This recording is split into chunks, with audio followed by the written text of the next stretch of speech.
Pontiac Fiero, North America's only mid-engine, two-passenger production car. Back in 1983, General Motors became the first American automaker to sell a mass-produced mid-engine sports car with the introduction of the Pontiac Fiero. It was Pontiac's first two-seater since 1938, and the first GM car to use a space-age frame with composite body panels. But in its first year, its reworked Iron Duke four-cylinder couldn't keep up with the high-revving drivers, resulting in rod failures and ultimately engine fires.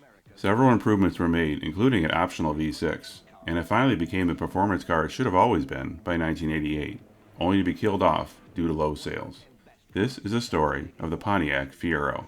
This is my old car. Fiero, fuel-injected, economical, and only from Pontiac. Pontiac builds excitement. My Old Car is now on Instagram. Follow me at myoldcar1981 to send suggestions for future episodes, and use the hashtag myoldcar1981 to share photos of your old car. I have been asked by many viewers to feature several different Pontiac models, and I hope I can make episodes on all of them eventually. And yes, I know there are lots of other videos out there about the Fiero, but I decided on the Fiero for this episode simply because as a kid in the 80s, I always was intrigued by how different it was from pretty much any other car I saw on the road. I loved unusual cars back then, and still do. Don't worry, your insurance will cover it. Not mine. Yours. And if you watch my other episodes, you know I have always been a sucker for cars with pop-up headlamps. Back then I didn't understand, or even care, about how revolutionary the plastic body panels were for a GM car. The car just looked cool. I hate them. Looking back today, one may wonder how the bean counters at GM even allowed it. But ultimately, it was the cost cutting that led to the flaws, which gave the Fiero the reputation that it still carries almost 40 years later. Is that a Pontiac Fiero strapped to a rocket engine? Impressive. I know. No, that's not impressive. The idea for the Fiero started back in the 1960s by Pete Estes, then the chief engineer for Pontiac, and later its general manager. Estes pitched the design as a more affordable version of the Corvette, but couldn't get backing from GM execs.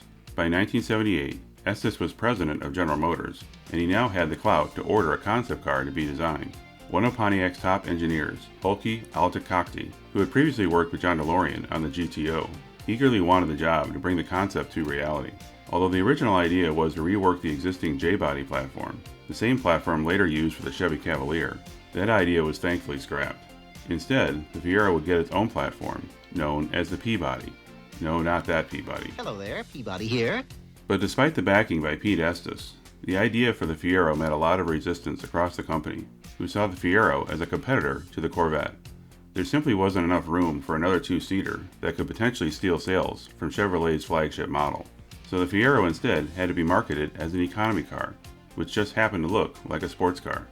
Fuel economy was high on the requirement list of any new car model, as GM was shrinking the size of many of its cars by the end of the 1970s to meet stricter government requirements.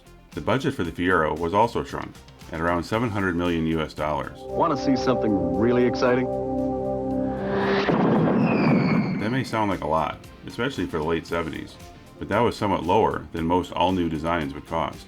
Despite the shape of the car leading to an exclusive mid-engine design, the lower budget meant that a lot of parts and design would be shared with existing GM models. Full production approval arrived in April of 1980, but it wasn't yet known as the Fiero. Early on, it was given the name Pegasus, the mythical winged stallion, which would influence the car's eventual logo. How's the Fiero? She's still in triage. She? I thought it was your little boy. Oh, it goes back and forth. It's sort of a training car. But since the team wanted the car to have a similar look to Italian sports cars, namely Ferrari, which just happens to also have a horse for its logo, they wanted an Italian name, and settled on the name Fiero, which means very proud. The fact that the word Fiero looks very similar to the word fire is somewhat ironic, considering what the car would later become infamous for. Alda Cockney's original vision of the Fiero with a V6 was rejected, due to the agreement of making the Fiero an economical commuter car and not a Corvette competitor, and they definitely didn't have the budget to design an all-new engine, and instead went with an existing 2.5-liter 92 horsepower four-cylinder available in other GM cars, known as the Iron Duke. That name itself wasn't a good sign. For a four-cylinder, the Iron Duke was heavy, and in its standard form, it also wouldn't fit in the Fiero's tight engine bay. To make it fit, the oil pan was decreased in size. This was a decision they would later regret, as I will elaborate on later. The small development budget also meant they had to borrow parts from other cars, such as the Chevy Chevette for the front suspension and steering components, and the X-Body Chevy Citation for the rear suspension and driveline. Much of the remaining budget went to the Fiero's then revolutionary space frame design, with composite plastic panels that bolted to the frame. The panels provided no structural support. In fact, the car could have been driven with all the outer panels removed. This aspect of the Fiero provided a lot of learnings for future GM cars, most notably the radical dustbuster vans, and the first decade or so of the entire Saturn line. That's a Saturn? Yeah. It was, at the time, the only car that GM could tout as never having any issues with body rust, which was true, except the space frame under those panels was made of steel. The release of the Fiero couldn't have come at a better time, when GM was fighting lower overall sales thanks to the recession of the early 80s. Upon its release in the fall of 1983 as a 1984 model, Pontiac was finally offering a car that wasn't shared with another GM brand, and would definitely fit in with Pontiac's new We Build Excitement marketing. Fiero, only from Pontiac. Even the pop star duo Hall & Oates helped market the car, with an exclusive deal with Pontiac, complete with a promotional kit sent to sales managers at all Pontiac dealers. Upon its release, it was called the Fiero 2M4, which meant 2-seat mid-engine 4-cylinder. With a base price of $8,000, you got a 4-speed manual transmission, no air conditioning, and no power steering. The latter making sense considering the Chevette never had power steering either. For $8,500, you could get a 3-speed automatic and AC, but still no power steering. Although some mid-engine cars today have some storage space up front, not so for the Fiero, thanks to the spare tire. In the rear, the trunk space was just behind the engine, and although it looked small, it was just big enough to hold 2 sets of golf clubs, but it definitely didn't have the practicality of typical economy cars back then. Some models also had what looked like a luggage rack on the trunk lid, which I suppose was meant to imply you could carry more stuff there, although I question if anyone actually did. Inside, the Fiero was typical 80s, with a blocky dashboard and low-quality plastics and switchgear. But the seats were unique to the Fiero, in that they had radio speakers inside the headrests. In its first year, the front and rear ends sported rubber bumpers, and the roofline was only available as a notchback design. There was also an Indy 500 pace car model, as the Fiero was featured for the 1984 race. 2,000 of these pace car replicas were offered for sale, and they had a more aerodynamic front end, which would carry over to the 1985 production model. But the actual pace cars used in the race didn't have the 92 horsepower Iron Duke, but instead a specially modified version bored out to 2.7 liters, which produced 232 horsepower. The 3 pace cars were also fitted with a periscope-style air inlet on the roof to help get more air into the engine. Despite the small engine, the 84 Fiero was a huge hit, and it racked up over 136,000 units sold for that model year, although it was a longer model year than usual, with 1984 models beginning in the fall of 1983 and being sold up until the end of 1984. Still, it was well over the 80,000 units they predicted. We are headed to outer space. You acting like we on our way to Home Depot. Many owners of the 84 Fiero had expected the car would have more power than the base Iron Duke could produce, and as a result, tended to rev the engine much higher than it was designed for. MotorWeek found the available power quite adequate. Acceleration times were above average for modern cars. It didn't help that although it had a smaller oil pan, the dipstick was incorrectly marked to indicate a max of 3 quarts instead of the necessary 4, which led many of the cars to not have sufficient lubrication for the hard driving they were subjected to. This, along with many of the cars having defective connecting rods, the low oil level resulted in rod failure, which in turn caused the remaining oil to leak and burn on the hot engine, which of course led to fires. What they did to cure that problem is they covered the entire manifold with a heat shield, and that was one of the recalls they had between 84 and 85. To help mitigate the damage, Pontiac stressed that owners not maintaining proper oil level was a factor in the incidents, but with an average of 20 fires occurring each month, it was hard to prove they were all due to owner neglect. The 1985 model year started in January, now offering a GT model with a front end matching the pace car model from the year before. We build excitement. Pontiac. But most notable was the option of a 2.8-liter V6 engine that brought horsepower up to 140. That may not be impressive by today's standards, but in a car that weighed less than 2,800 pounds, it was impressive back then. What do I do? Tell me what to do, Ted. Step on the brake. Sometime in the next 20 minutes. More importantly, the V6 wasn't susceptible to the engine failures the Iron Duke had, but many potential owners remembered those failures, resulting in sales for the 1985 model at only about half of the sales for 1984. Hey, want a ride? Well, You really should know more about the cars you ticket. so who says I'm giving you a ticket? So who says I'm giving you a ride?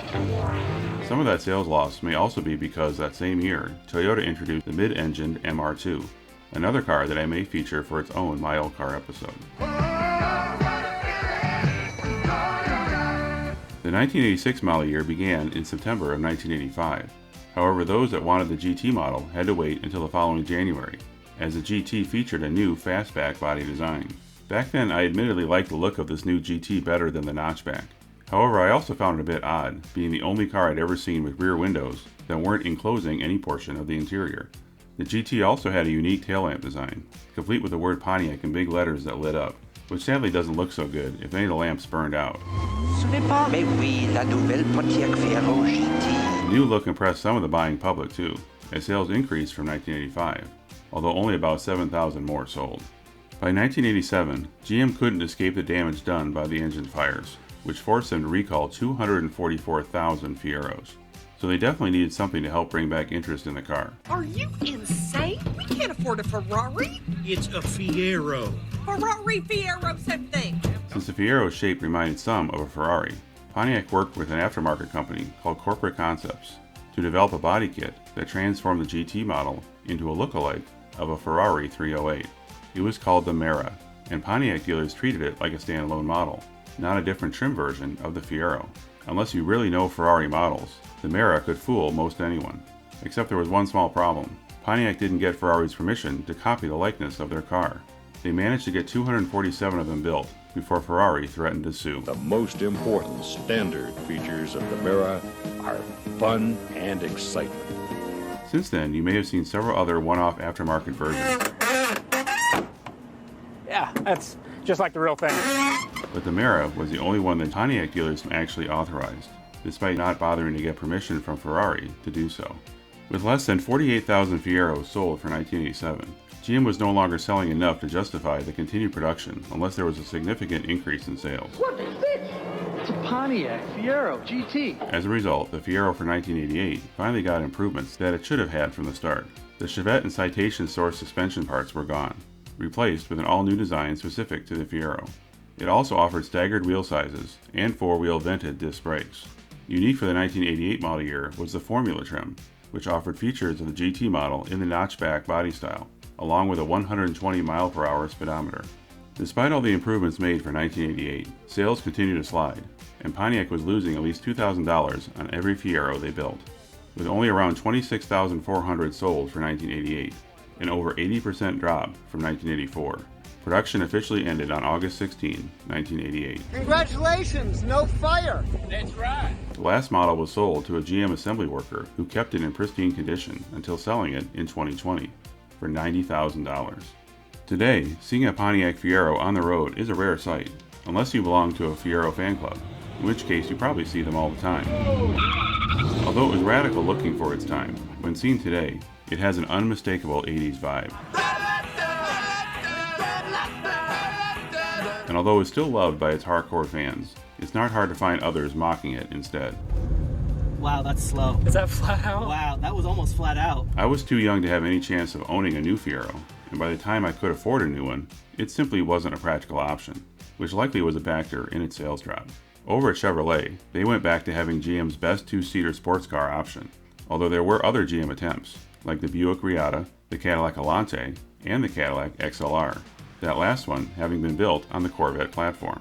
Speaking of the Corvette, the C8 model is only the second mid-engine car GM has ever produced. Some may think it's the first, but they're probably too young to remember the once radical idea known as the Pontiac Fiero.